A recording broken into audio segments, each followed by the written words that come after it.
Hey, good morning. Hey, welcome in. I am, as you know, Reverend Dr. Stephen J. Kosmyna. Maybe you don't know, but welcome in. We had this idea. I'm here with, of course, my beautiful bride, Tene Kosmyna, and we had this idea to do a message here together.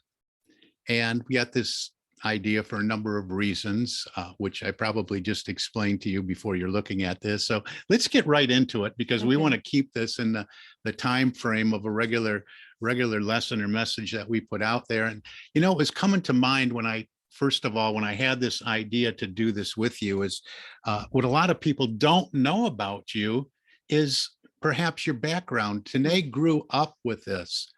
She grew up with a metaphysical family. She grew up with divine science all around her. And why don't you tell everybody a little bit about what that was like? Because many of us came to this body of knowledge maybe later in life. Maybe we were inundated with some kind of religion and then found it within ourselves, some of the answers that we were seeking. So what was that like for you? What were some of the things that had an impact and influence on you that brought you to where you are right here and right now? Share a little bit about that. And we want to talk about some affirmations today too, but what are some of the things that really stuck with you if you can remember back to your younger years? Because I know your grandmother was an ordained minister, and your grandmother was an ordained New Thought minister in divine science. So tell us a little bit about that and how we can apply some of those things from you receiving when you were a little girl to our lives today. Well, I guess to start off with, I really, when very young, I did not have the understanding of the grandness. And I don't say that in an egotistical way. It was a privilege that I did not understand that I was immersed in. And it was the privilege of having this information inundating me constantly. I didn't understand it at first. Yeah, I just kind of took it as, yeah, whatever. This is my family. But as time went on, we would get invited to different churches. People would say, and this is Tene, and this is Dr. Keith, and this is Dr. Hauser, and this is Bishop. And it was just like, okay, yes, these are my family members. And I didn't understand. And I'm so grateful now for the understanding of being inundated with this information because we practiced it all day, every day. And it was growing up, really going through the Bible and applying it. It wasn't just going through the Bible and then you just wait until the next Sunday to decide to receive more of it. And then you think about it maybe on the drive home even, and then do it again. This was, we listen to it on Sunday, we apply it immediately right there in church, just as we do now, what we're doing, we apply it right there in church. And then we were expected to apply it in all areas of our lives. My family, although we were doing this, were super heavy in a percentage way on health. So it was the mind, body, spirit, but it was health. And maybe it was just my lack of understanding of how to experience it out in the world. Maybe I just concentrated on it in the health way, and it has served my health tremendously over the years. So it was fascinating just watching and listening. We thought we were in my cousins and I, my immediate cousins and I, we thought we were in a magical family after we really started understanding. We just thought, oh my God, this is like magic. And we just couldn't understand. We didn't want to talk about it outside of us because people thought we were crazy. They thought, yeah, right, your family doesn't do this or your family doesn't do that. And so it was very closed. It was a closed door, not because necessarily we closed it, yes, because we didn't want to be picked on. We didn't want to be talked about. We didn't want to be teased. But my family as a whole unless you were in that community, we closed it to outsiders in a sense because of the same reasons.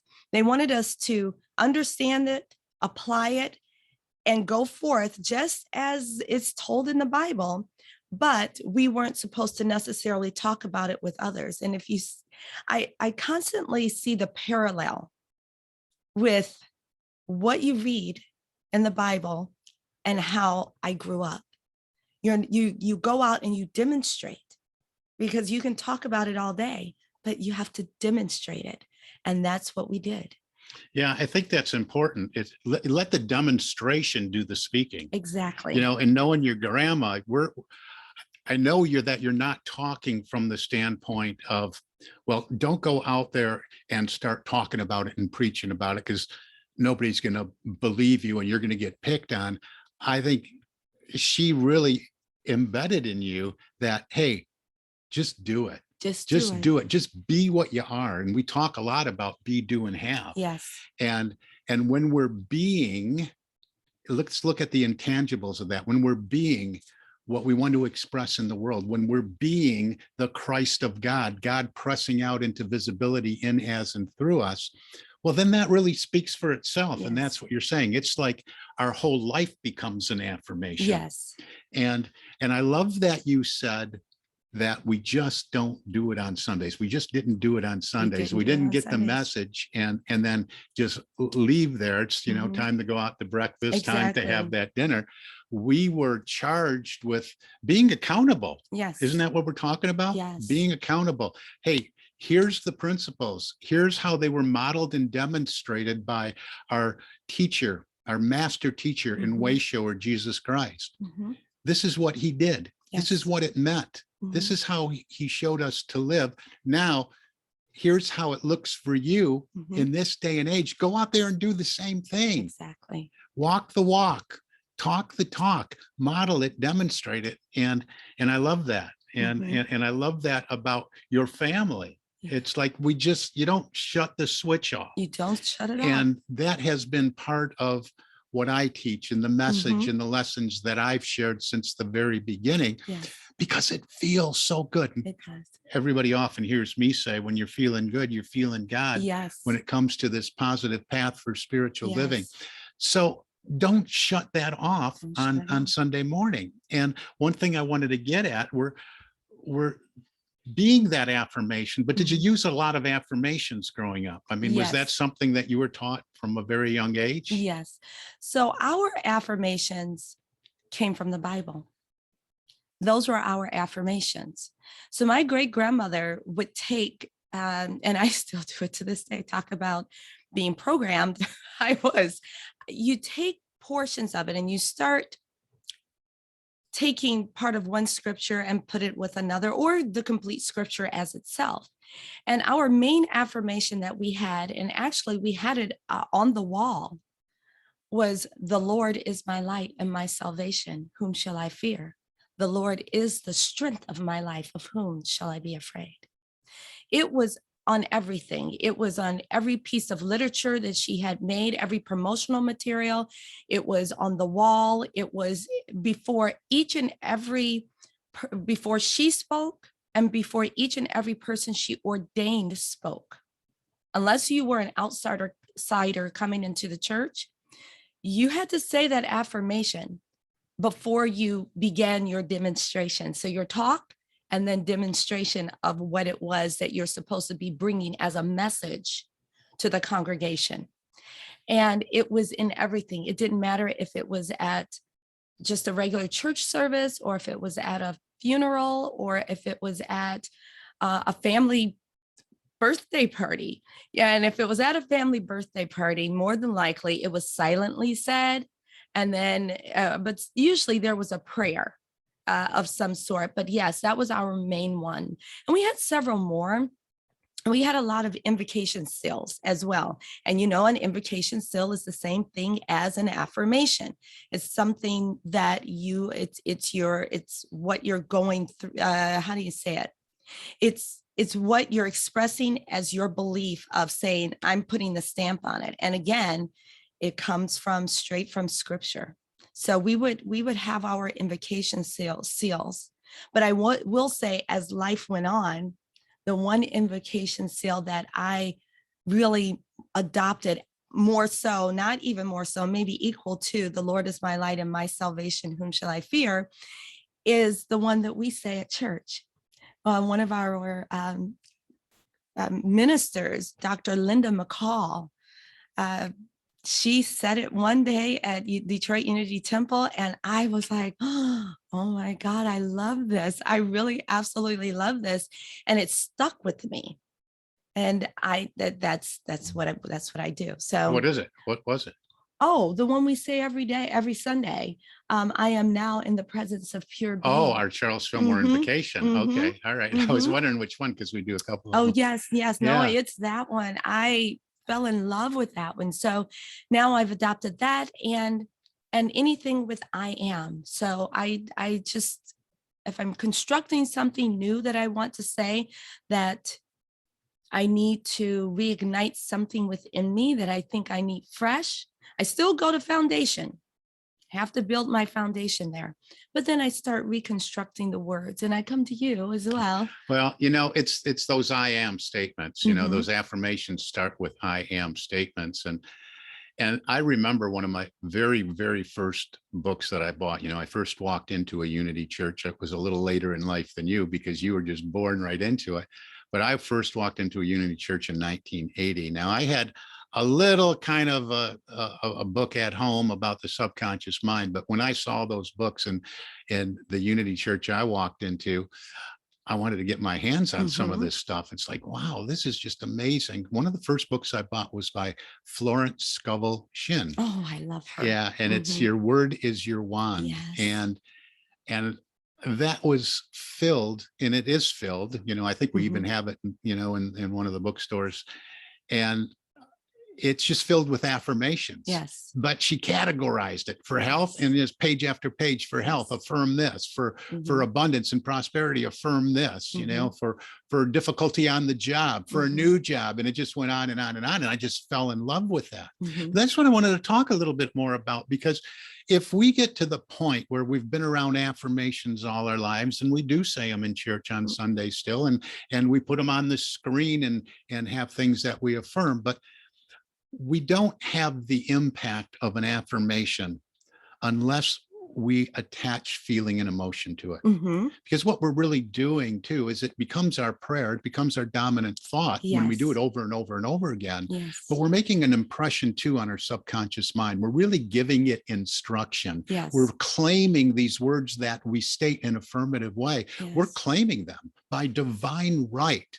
That this is what we want to be, do, and have in our lives.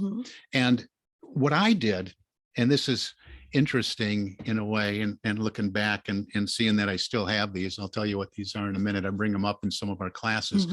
Is I talked to, it was a friend that I had, a friend of a friend kind of thing. And I looked at him as being very, very successful. And I asked him, and I was still very young. I was in my 20s, making a lot of inefficient choices, just kind of going through, but kept making an inefficient choice and then say, no, I better get back on track. And I'd read something or look for something. And I asked him, hey, you're a successful guy. And I looked up to him and I said, is there any book or anything that you've read that really made a difference in your life? And he didn't really take a minute to think. And he said, yeah, The Power of Positive Thinking by Dr. Norman Vincent Peale. And Dr. Norman Vincent Peale was one of those guys that kind of teetered the fence a little bit between new thought and traditional, kind of like a Joel Osteen for his day, And so I picked up that book, and I too, like you said, your affirmations all came from scripture. Well, I went through after a second time and a third time through The Power of Positive Thinking, and I put on index cards all those words around faith, because I really needed to believe at that point in my life. I had to take the God that was up there in the sky from the religiosity that I grew up with at a very young age and bring that down here into me. And I had to really develop that faith and that belief and that trust that, yeah, it is right here. It's not distant and far away. It's closer than my very breath, nearer than my hands and feet. So I went back through his book and I put all his words and affirmations on faith, which were really, like you, affirmations from scripture, Mhm. so much from the gospel all around faith. And I would put them on these index cards. And back in those days, I was, this is before the internet. This is before going online. This is before smartphones. Okay. This is before even treadmills in my world. And I would go to the mall and walk. I would go to the mall early in the morning. They opened it up for the people that were mall walkers. And I would take my cards with me, and I would, just go through them one after another. And these are, I think this is the second set, but I think these are still from being in my 20s, Wow. because they got spilled on. Some of them aren't, like this one is probably an original one. There's some original mixed right in here. We'll have to laminate these. Well, I just love so many of them, and I love pulling them out from time to time when I do a class. But there's so much from scripture. What things soever you desire when you pray, believe that you receive them and you shall have them. Mhm. So many of these, all things are possible with God. Nothing is impossible with God. Luke chapter 1, and just on and on. And then I would add to these, and I would walk along in the mall, and you had it driven into you at a very young age. Mhm. You said that's what you did. Well, Yes. funny story is, one day I'm just walking along at a good clip. Remember, I'm in my 20s and I'm going along and I'm fast and I'm passing all the other walkers, and I'm just going along looking at my cards, affirming these, on and on. God is now giving me success. Dear God, I thank you for this. Okay. On and on and on. I believe I am always divinely guided. And bam, I walked right into one of those cement pillars that holds up the mall ceiling. I mean, I'm smack so dab. sorry that happened to you. It threw me back. I think I landed on my tush, and Oh, talk about drilling it in. it was drilled in. It was drilled in. But you know what? I think about that. I look back, and I look at the metaphysics of all that, Mhm. and I look at how we all act, not carrying it with us, like you Yes. said, past Sunday into the world. Mhm. Because I had, God bless my mom, it's about a year ago that I lost her, but and she was just a good, beautiful, loving person. Yes. But there were times where I would catch her, literally, she would do something, and she couldn't believe she, like we Right. all do. Right. But she would drill it in. She would go start pounding herself in the head, and so did my grandma. Yes. So it's all habits that we get, and Mhm. they just, I'm so stupid. How And can I you're- be such an You're like, idiot? stop saying And they're that. pounding it in, right? Mhm. Talking about drilling it into your subconscious mind, but over and over again.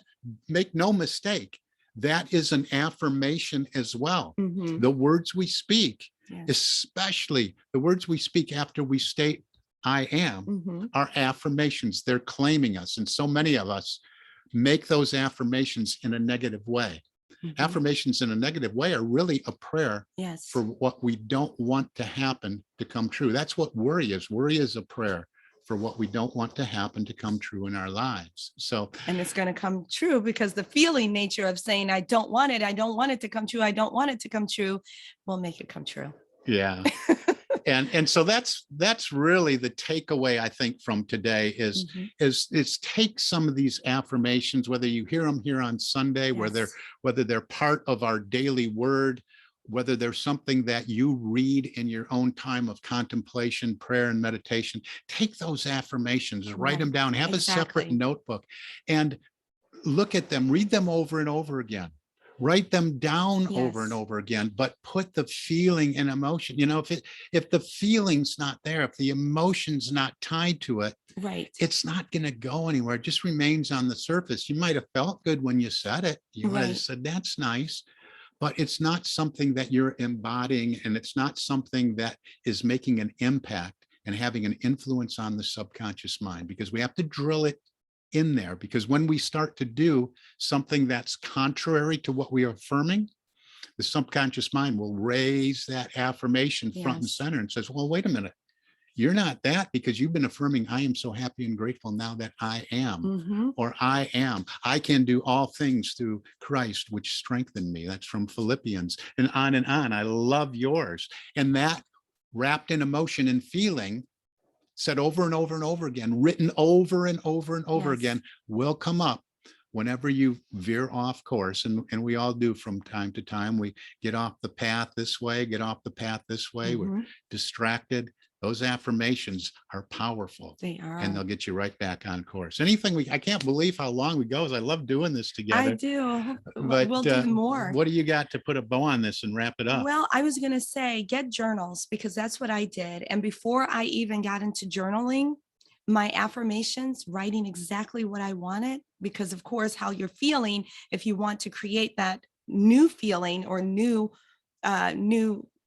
portion of your life, you have to write it. I would write it on little pieces of paper.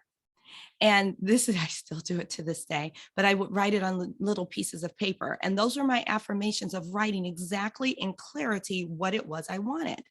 And those were affirmations, and they start to play in my mind, and voila, whatever it was that I was affirming would appear. Therefore, it was, quote, magic, but it's not magic. Yeah. And you got another great practice too that reminds me is, there's a polar opposite of that. Usually we're affirming something because there's something we don't want to show up in our lives. Yes. In new thought, in this positive path for spiritual living, that polar opposite, we deny. We deny it having power in our lives. And you have a great, we do burning bowl here at the end of the year, but you do that on a regular basis. You write off on brown paper and you torch it and totally release it in that ceremonious way. So that's another powerful practice that you've done throughout your life. Since I was 5, I learned it. And of course, I didn't do it at 5 years old by myself. I had someone with me.